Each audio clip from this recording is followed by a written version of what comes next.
আল্লাহ ছাড়া এই জমিনের নিচে আর কাউকে ভয় পায় না।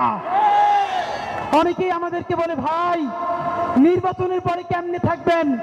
আপনাদেরকে একটা কথা বলি, যাদেরকে আপনারা বড় মাস্তান মনে করেন, এই মাস্তানেরা যদি মাস্তানি হইতো, এই মাস্তানেরা মাস্তানি কইরা হাসিনারে পতন করতে পারতো। এরা মাস্তান না, এরা সিটকে চোর, এরা চাঁদাবাজ, এরা ছোট ডাকাত, এরা মাফিয়া, এরা ব্যাংক লুটেরা।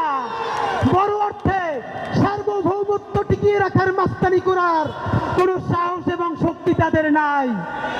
অনেকে আমাদেরকে বলে, অমুক নেতা 15 বছর লড়াই করছে, আর হাতিরা তখন কই ছিল? লড়াই যদি করলেন, আপনাদের এত ব্যাংকের ব্যবসা টিকে থাকলো কেমনে? যারা লড়াই করছে, সাতক্ষীরায় আমার ভাই বোনদের বাড়ি লড়াই করার কারণে বুলডোজার দিয়ে ঘুরাই দেওয়া হয়েছে। এই ঢাকায় যারা স্বাধীনতার পক্ষে দাঁড়াইছে, হেফাজতের রাত্রে মানুষের পক্ষে দাঁড়াইছে, তাদের ব্যবসা বাণিজ্য লুট করা হয়েছে।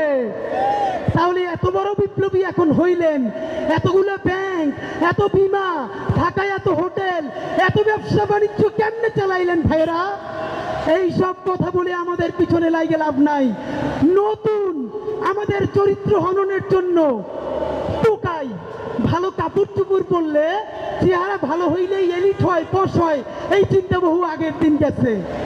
শুনেন, মানুষ এলিট হয় তার চিন্তায়, মানুষ এলিট হয় তার মনস্তত্ত্বে। ভালো কাপড় চুপড় সব থেকে সন্ত্রাসী দুনিয়া সিনার চাইতে বেশি কেউ পড়তো না। 800 ভরি স্বর্ণ দুনিয়া সিনার ছিল, এর মানে সোনাদানা দিয়ে যদি এলিট হয়, হাসিনার চাইতে বড় কোনো এলিট নাই। নতুন এলিট সম্ভ্রান্ত, সম্ভ্রান্ত এবং সম্মানিত, এর সংজ্ঞা ঠিক করবে। কে কত সৎ, দায়িত্ব নিয়ে বলছি, চ্যালেঞ্জ করে বলছি। অনেকে বলেন আমরা নাকি সততা সেল করি। ভাইয়েরা, সততা বেটি বেটি বলতে কোনো দ্বিধা নাই। যদি সাহস থাকে আপনারাও সততা বিক্রি করে দেখান।